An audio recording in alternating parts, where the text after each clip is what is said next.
Hello, and welcome back to the Artfelt Brush. I'm Sarah, your host. I hope you had a lovely Thanksgiving. My son had the whole week off, which meant we enjoyed a very mellow stretch of days together. We saw Wicked, took several long walks, and enjoyed the holiday lights at the Botanical Gardens. My son also participated in a piano festival for the first time, which was a meaningful experience for him. He had to learn his part in a duet, practice with his partner, and follow a conductor, all before auditioning for a place in the festival. After the audition came several rehearsals before he performed in front of a large audience as one of 9 duetting pianos. The entire process was a beautiful lesson in teamwork, patience, and perseverance. It was also something joyful and uplifting during a 2-week period that felt heavy and at times hopeless. Which brings us to today's theme, grief during the holidays. Grief is hard at any time of year, but it can feel especially intense during holidays, milestones, and other big moments. Grief isn't linear, and these occasions often stir up emotions that feel like setbacks.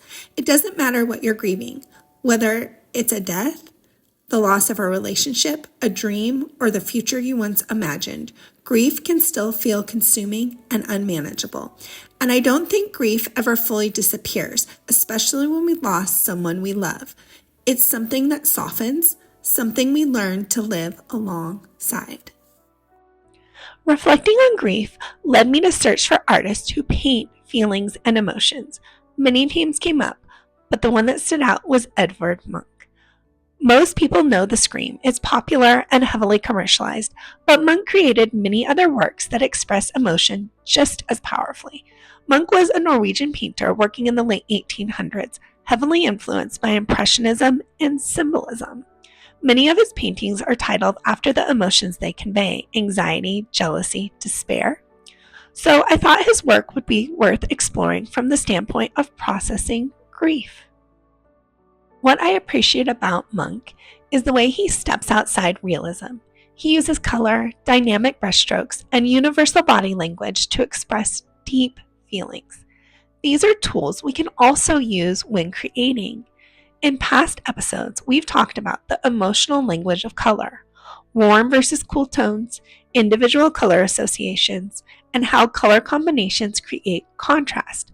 We haven't talked as much about brushstrokes, though, and they play a huge role in the emotional movement of a piece. In Orphism, for example, brushstroke direction helps create the rhythm of music. Munch, on the other hand, often used downward brushstrokes to highlight heaviness in his paintings, especially when portraying intense emotion, as seen in The Weeping Woman. On the reverse side of that, there's the sun, where the brushstrokes radiate outward like bright rays of light, indicating joy. His skies are almost always painted with horizontal brushstrokes, which often contrast sharply with the emotional turmoil of the figures below and emphasize a storm brewing in the background. Munch also uses universal body language to communicate feeling. Slumped shoulders, lowered heads, arms hanging heavily. These simple gestures carry emotional weight instantly. Like his language of color, body language is something we can borrow in our own work. So, how do we apply these concepts from Edvard Munch's style into our own creative practice centered around grief? As always, start with a pause. Really take a moment to think about where you are in your grieving journey. Are you sad, angry, confused, or sitting with a mixture of emotions? Consider which colors best represent how you feel and how those colors should be placed on the canvas. Overlapping, separate, mixed? Once you have decided on your color palette and placement, explore brushstroke options. Do you want the painting to flow with brushstrokes moving in one direction? Do you want the painting to feel chaotic with overlapping motions and conflicting paths? Maybe one area feels calm while another feels unsettled? You are in complete control of these choices. Next, if you decide to add a figure, think intentionally about the type of body language you want to use. If you feel strong, ready to face the storm head on, let the body stand straight and tall. And if you feel overwhelmed, a curled or folded posture can express the strain of the moment. Body language is such a powerful way to convey a feeling.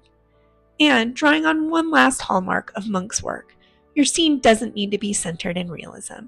You can lean into loose brushstrokes, vague shapes, movement, and emotional color to tell your story. Let the feelings lead.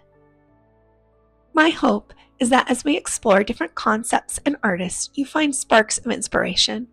I also hope that you're carving out small pockets of time to create. It doesn't have to be a lot, just enough to keep you grounded and centered, especially during the holidays when things like grief walk steadily beside us. And as always, if you'd like to share your work, I'd love to see it. Feel free to take the Artfelt brush or send me a DM if you don't feel like sharing your work publicly. You can find more on Instagram, TikTok, YouTube, or theartfeltbrush.com. Additionally, the podcast episodes are now available on Apple Podcasts as well. Thank you so much for joining me in a healing space. Until next time, may you find inspiration for the artist within, one brushstroke at a time.